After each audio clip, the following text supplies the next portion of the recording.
Morning students, hope you all are staying safe at home. Today we will be learning about a new chapter of geography, chapter 2, lines on a globe. As we have already learned about the earth, it is a huge body which enables us to live on it, and the smaller representation of the earth was created, which is known as globe. Now what is a globe? It is a small three-dimensional model of the earth. Just like the earth, it is spherical and its axis is tilted at an angle of 23.5 degree. There is an axis, it is an imaginary line which runs through the center of the body around which it rotates, and the points where the axis intersects with the globe's surface are called North Pole and the South Pole. The globe, it has another imaginary line which runs around its middle to east or west direction, which is known as equator, which divides the globe and earth into two equal halves, northern hemisphere and southern hemisphere. So now when we locate places on the globe, one of the main uses of globe is locating places. So the imaginary lines, they are known as lines of latitudes or parallels and lines of longitude or meridians. Together these lines form a grid pattern which helps us to locate places on the earth. Let us learn about lines of latitude. Latitude is the distance of a point on earth's surface north or south of the equator. It is expressed in degrees north, that is capital N, or south, capital S. Here lines of latitude, they are parallel to the equator and they are known as parallels as well. So the equator is the 0 degree parallel, and as we move towards the upper and lower side, each line is drawn at equal intervals of degree 1. So the distance between two consecutive latitudes is about 111 kilometers. Now let us move on to heat zones. As parallels, they help us to mark the heat zones of the earth, and due to the tilted nature of earth's axis, there is unequal distribution of heat and solar energy on the surface of the earth.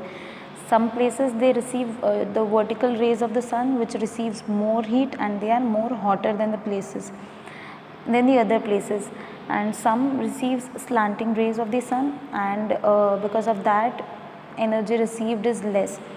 And on the basis of amount of solar energy received, each hemisphere is divided into three heat zones: the torrid zone, the temperate zone and the frigid zone. Now let us learn about the torrid zone. It is the region between the Tropic of Cancer and the Tropic of Capricorn, which is known as torrid zone. Here the midday sun shines directly over the places, and this region receives maximum heat, and it is the hottest zone as it is very close to equator, where the heat is directly fall upon the places. The sun's rays, they directly falls upon these places. The next is temperate zone. This is the region which lies between the Tropic of Cancer and the Arctic Circle in the northern hemisphere, and Tropic of Capricorn and the Antarctic Circle in the southern hemisphere. As the rays here are certainly slanting, and that is why these regions are moderately heated. The next is frigid zone. So the angles of sun's rays, they keep decreasing as we go towards the poles, and so the region which lies between the Arctic Circle and the North Pole in the northern hemisphere, and between the Antarctic Circle and the South Pole in the southern hemisphere, very little heat, or we can say very small amount of heat is being received from the sun, and therefore these regions are very cold throughout the year, and hence they are known as frigid zone or polar regions.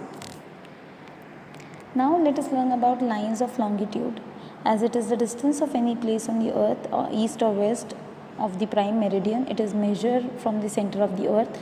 So lines of longitudes, these are known as meridians, and longitude is also a measurement of an angle, and that is why it is also expressed in degrees, degree east or degree west of the prime meridian.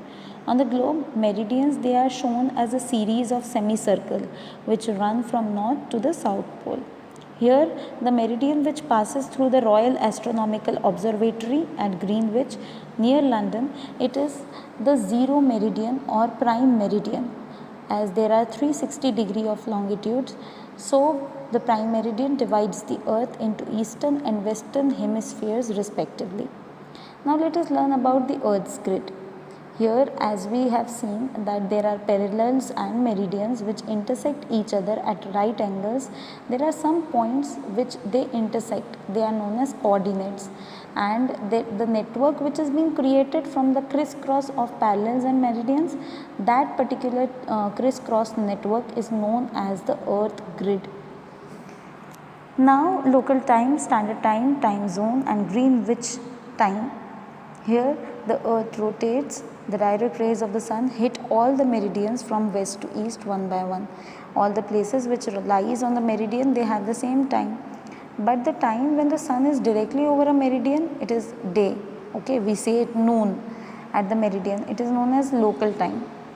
The local time is same for all the places. As the earth takes 24 hours to complete a rotation, that means it takes 24 hours to turn 360 degrees. Okay, a complete rotation. Here, when it takes 4 minutes for the earth to turn 1 degree and 60 minutes or an hour to turn 15 degrees, thus there is difference of every 4 minutes between every succeeding meridian and difference of 1 hour between every 15 degree longitude. I hope that you are getting that when we move from we can say 1 degree, when we move 1 degree away, there is a difference of 4 minutes between every of the place, and when we move towards 15 degrees, when we move from a place to place where there is a difference of 15 degrees, then there will be a time gap of 1 hour. So if all the places followed their local time, there is change in time from one meridian to the next one, and there is a confusion. To settle this confusion, every country has a standard time.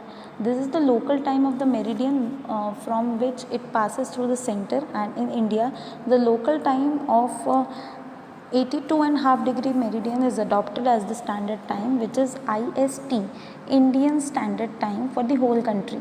This meridian, it passes through Mirzapur near Allahabad, more or less divides India into two equal halves.